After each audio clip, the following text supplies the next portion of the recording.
YouTube, what is going on, guys?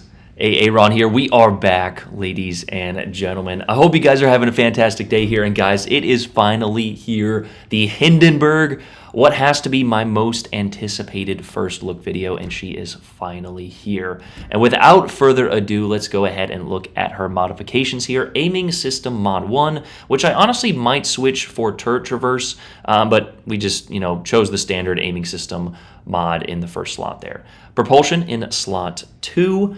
Concealment in slot 3, and we might eventually try an agile build for her as she's a little bit sluggish with this particular build, but we'll go over those stats in a minute. And of course, the legendary reload mod. Moving on over to her consumables here, as you can see, she has access to the HE, the devastating AP, and of course a good complement of torpedoes, as well as a pretty good German sonar, 5.7 of ships and 3.9 of torpedoes, as well as a catapult fighter, which I don't know why they gave it to her, but we're going to run Arthas on it, as you guys will see here in just a moment, and actually a pretty decent repair party. Survivability, as you guys can see, 55,500. Artillery, 4x3, 203mm guns, and with our particular build, an 18-kilometer range, 8.1 second reload, with a maximum AP shell damage of 6,771 there. These guns absolutely shred. Torpedoes, 4x4, 16 torpedoes with the standard German 6-kilometer range and 64 knot speed. If you can get them in close, this thing is an absolute bruiser. AA defense is listed at 90, but I don't think it'll be that great against legendary tier carriers if they want to focus you. Maneuverability, you have a pretty decent top speed, 34.1 there. I think we have a triple booster flag as well. 800 turning circle, as well as a 12-second rudder. So again, I felt a little bit sluggish, and you combine that with a 12.2 concealment. And yeah, if you get caught out in the open water while this ship is insanely tanky, as we actually look at our stats here from the brief games we had this morning, 130,000 average damage, 2,100 average XP, and 1.49 million potential attracted damage. So as we mentioned there, if you can angle appropriately, even out in open water, you will do okay. And part of that reason is this incredible armor scheme that we have here. Now, due to this armor scheme, you will take chunk damage. I've been caught broadside a few times, but with of course, the German turtleback, you are going to be rather protected. A 27mm bow with a 40mm slight icebreaker there near the front of that citadel. So any sort of angle with that front little icebreaker and you should be protected. You just don't want to go directly bow on to anything that can overmatch you. The casemate of 30mm there is sort of encompassed in that turtleback, which protects you from citadels up close. At medium ranges, we actually do get citadeled in the video that you guys are about to watch at sort of a unique angle there. So at medium to long ranges, make sure you are watching out for that mid-range plunging fire, which is really the weakness of this ship here. But sure shot, guns aplenty, and extended sonar here with the beautiful port view of the Hindenburg here. I was just so excited spinning this thing around this morning. I cannot tell you how hyped I am to play this ship tonight when I get off of work. I'm actually canceling a few of my patients here this afternoon, and we're leaving work early. So to finish off this first look here, we are running Augustin Riegerwald with Merciless for his reload and AP damage. Now, as I was going over his traits here, I was thinking about honestly switching it down to Burn It Down XXL, as we were, of course, running Beyond Range there in the first slot, as well as Augustin's unique perk there in the second slot, Kraken Shells for his cruiser speed, as well as the cruiser AP penetration multiplier. Sort of a fully focused AP build. Now, we're not running Yamamoto, which I probably should, but I just wanted sort of maximum DPM with Arthas there. Punch through as well as fixated. We could run refill station for ultimate DPM, but I felt like fully pack was just a little bit better as you do get that extra plane and, of course, heal. Membelli and Arthas the Cold there, so really the only use of the catapult fighter on this ship, it would be if you use him in combination with Arthas the Cold, which we know as soon as that that plane is active, the shells and torpedoes do more damage. But as we mentioned here, and this is a build I'm probably going to try tonight, is this Karl von Mueller build with maybe even more DPM. Yes, the Arthas build and the AP does a lot, but if you double up that fire chance, you truthfully don't need 18 kilometers worth of range. And then if you add in refill station, you can get a little bit extra range if you are within that certain distance of an ally. Now, if you're wondering how I got this ship so soon, as unfortunately you cannot even whale for it this update, I am a community contributor for Wargaming, and they gave all of the CCs this ship to showcase for presumably the next few weeks, hopefully forever, but regardless here, she is going to be available in the Marathon, which most of us are not happy about. I wish they would have just gave it to us as a Bureau project.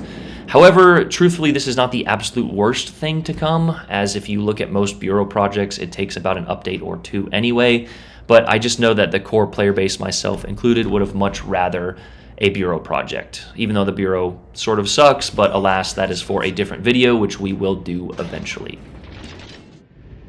But here we are on North in the Hindenburg here, and this was actually a pretty fun game here. Our fellow GK was actually a German who started questioning me mid-game, and I had my headset on, and, well, we ended up talking with him. I don't think the voice comms come through, but there's actually another special guest and division on the enemy team. Adlavaka here, who is a German CC, who was also in the Hindenburg, and, well, he got the CC new ship treatment here, as you guys will see momentarily. There was only one destroyer in this game, as you see Adlavaka pop up there, and I wanted to make sure I got a good bit of damage on him, as I know that he is an excellent player and how strong this ship is. And actually, our team did a pretty fantastic job of making him feel pretty welcome in this match here. Now, I didn't capture it at the beginning here as I pressed record right as the game started, but Adla was actually in division with two other SOA members, a German fleet there, which is comprised of a lot of great players. So I thought that this game was going to probably not turn out in our favor. However, Adler is spotted here. The Shima did a pretty good job of detecting and keeping him spotted, and those battleships did a fantastic job of obliterating a good amount of his HP in these opening minutes there, as well as our GK throwing a salvo his way as well. We also managed to combine Arthas there with a few of his AP shells, and I swear I thought we were going to get him as the first blood. As you can see, he is quite literally on life support. He must have popped a heal. Unfortunately, though, we get 3 bounces, 2 shatters, and 1 overpen there on that final salvo. And I want you to pay attention, because Adela does not die until the very end. An excellent sort of repositioning from him, and just a great overall battle that you guys are about to witness here. And just as I thought I was making a mistake going around the long way of Taken L Island here, a Karl Johann pops up, and the Charlie cap starts to tick red. The Seng-Yong there actually made his way into the cap, and while we do get trolled with this initial salvo, this follow-up shot here is the exact reason you want to shoot AP when you have broadside. Now, of course, if a battleship does angle, such as this Karl is doing here, even then, at the edge of that angle, we managed to connect a few penetrations on what I believe is either his belt or superstructure there. You definitely want to use the HE as well. The quarter pen that this HE does in combination with your fire chance is going to absolutely decimate targets. We do pop our sonar here, as of course the Karl does have access to some pretty dangerous pan-European torpedoes, as you guys saw them go by there, but we utilize this bit of island cover there, and we actually do manage to connect a permanent fire. And it was at this point in time that Mr. Andy Durr got on the mic and said, hey, we need to focus that enemy Hindenburg. He's a great player. I know him. He's a German CC. And I said, well, you do have another Hindenburg on your team to help balance that out, as we get a beautiful another salvo of AP into the broadside of that Karl for about 7,000 damage. A follow-up salvo there for about 6 or 7 as well. So you can see, especially with the epic reload tick there, you can get an insane amount of DPM with this ship. But a huge shout out to Mr. Andy here, who was in the Kerr first. He's like, oh, he started talking to me in German, then I spoke in English, and he, knew a little bit of English, and we started talking, and he was just a good lad and a great teammate. He said that he was going to help us here on this east side, as the Lepanto has made its way around as well. And I don't, he probably could have went through C, but it works out in our favor. I don't recommend a lot of ships going to the outside of this island. However, in this set of circumstances, as you can see, it worked out in our favor. Now, as I mentioned in the armor portion of our first look in the beginning here, we do manage to take a citadel, and it is upcoming right here. So if you're paying attention, make sure that you are angled just a little bit more. You can see I'm trying to get all guns on target, and that is when the Lepanto and the Carl shoot here. And I do believe it is the Lepanto shot, that Italian improved pen angles, as it looks, again, 11,000 chunk there. It appears to be a citadel. So at medium to long ranges, at slight angle, that turtleback is rather vulnerable. So you want to make sure that you get in nice and close, or you kite out at long range. I don't recommend kiting out at long range. As we mentioned, the maneuverability of the ship is not the absolute best. However, this ship can easily do it if the situation calls for it. However, coming up here, you will see that this ship is much better suited at medium ranges like this, as we now have a broadside Lepanto. We're going to go ahead and line up this AP salvo, and I probably should have used Arthas for that shot, but we decided to go ahead and use him for this follow-up shot here. I wasn't sure if he was going to smoke, and yeah, a few misses there. The RNG wasn't 100% on our side. I've actually been missing a few citadels on ships that I think I should be getting here. Now, of course, we are aiming these shots a little bit high, but as you can see, a few overpins and a few solid penetrations on the upper belt and superstructure.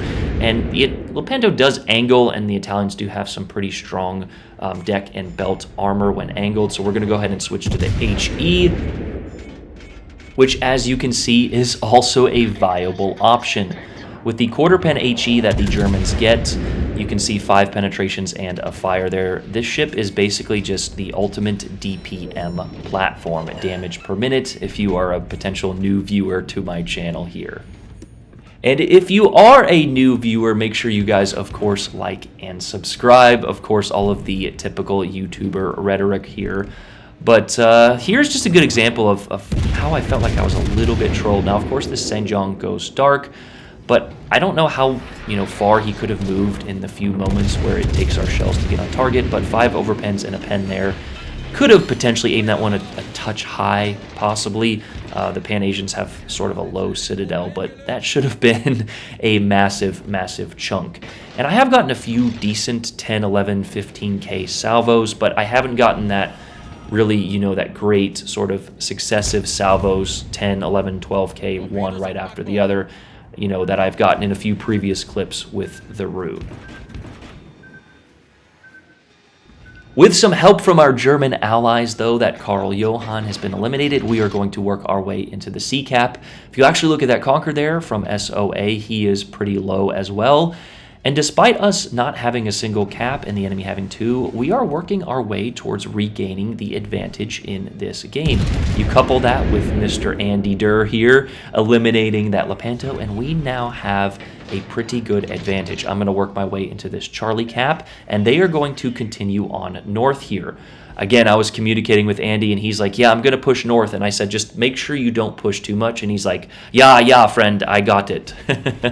He was a great lad. And honestly, I had, out of all the updates I can remember, now, of course, that's probably partly because I'm playing the Hindenburg here, but this is one of the more memorable. Now, I had 3 or 4 really good games, with this being sort of the tail end of it, and then 2 pretty awful games, which reminded me of update day. But this is just a great display of how effective the Hindenburg can be, utilizing your speed, your armor, and your overall just insane DPM. You are going to be an absolute threat to the enemy if you can manage to position this ship correctly. Now, with that being said, of course, this ship has its weaknesses. As with the Hipper, the Eugen, and the Rune, Battleship HE can potentially knock out your engine. Your modules are rather fragile. You're not the most maneuverable, and you have pretty bad concealment. However, in a situation like this, where you can sort of get to that mid-range and angle your armor, you are going to be an absolute hammer, as this Conquer and Senjong are figuring out. And as with every new ship that comes to the game, it is going to be a little bit of a learning curve, a little bit more of a learning curve for the players who sail in a straight line and abandon their flanks. But again, just as with every ship, this ship has its weaknesses. You must find them and exploit them. which is exactly what our team did over here on the Charlie Cap. We exploited those advantages that the enemy gave us, and we made them pay. But with that solo cap and the finishing salvo on this Conquer here, we now have 149,000 damage, 1 kill, and 1 solo cap, as well as 1 assist. We do have 193 target hits, and I honestly felt like my damage total should have been higher. But again, I promise you, we are going to get one of those games that's just going to leave your jaw on the floor. I promise you, the DPM is gnarly on this ship. But once again, a huge shout out to Mr. Andy here, and honestly our whole team. Despite us losing A at this point, the battleship, which I think one of them was a mobile player, is working his way into Bravo, and we are going to gain the cap advantage. Now, of course, this is still a somewhat close game in terms of points, but that St. John there is pretty low, and the next salvo on him will be his. And on top of that, if you guys remember, Adla is still alive.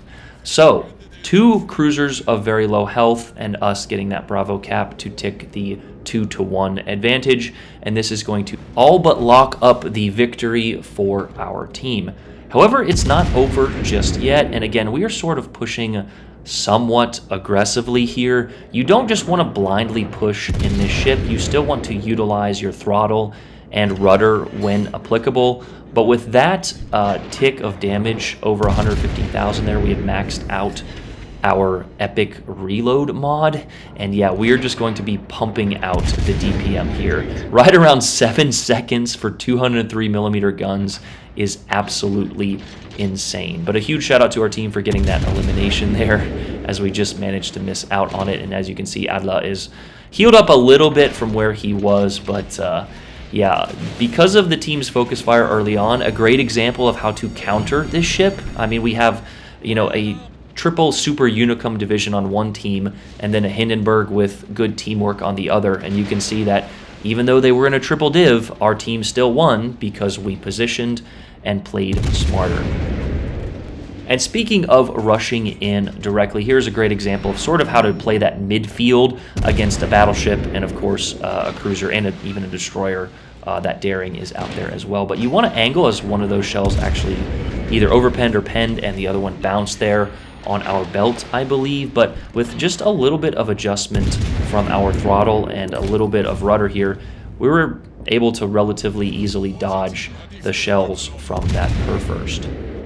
You couple that with the Citadel that we took earlier, and we've actually managed our health surprisingly well. And I have a screenshot of directly after this game. It was my 3rd game. And yeah, we are averaging 1.5 or 1.49 million attracted damage, which is honestly higher than certain battleships I have. And with the final few shells that we managed to connect on the SOA Daring here, we actually managed to connect and get ourselves the participation trophy of the high caliber. 163 is 30% of the enemy's total damage there. And with that final shell incapacitating his engine, we actually do manage to get the elimination. Yeah, those destroyers, especially those competitive players, are very, very tricky to hit. But with the overall damage, a few kills there, and a solo cap, we manage a beautiful 3171, which is our highest XP total so far, but we're averaging 2,700 on wins, and of course 2,000 or 2,100 overall in the brief games that we've had this morning. But there she is, ladies and gentlemen, the long-awaited German heavy cruiser at legendary tier there, and she is an absolute beauty. Unfortunately, she's here for the marathon, and as I mentioned, I will be doing a video on that, but just sort of stay up to date with the game. If you get the campaigns and do the calendar events, you should have no issue getting her in 3 updates, unfortunately, but yeah, that's just how it is. Yeah, love you guys. Hope you guys enjoy that. Make sure to like, leave a comment in the comment section of this video. Hey, Aaron out. Peace.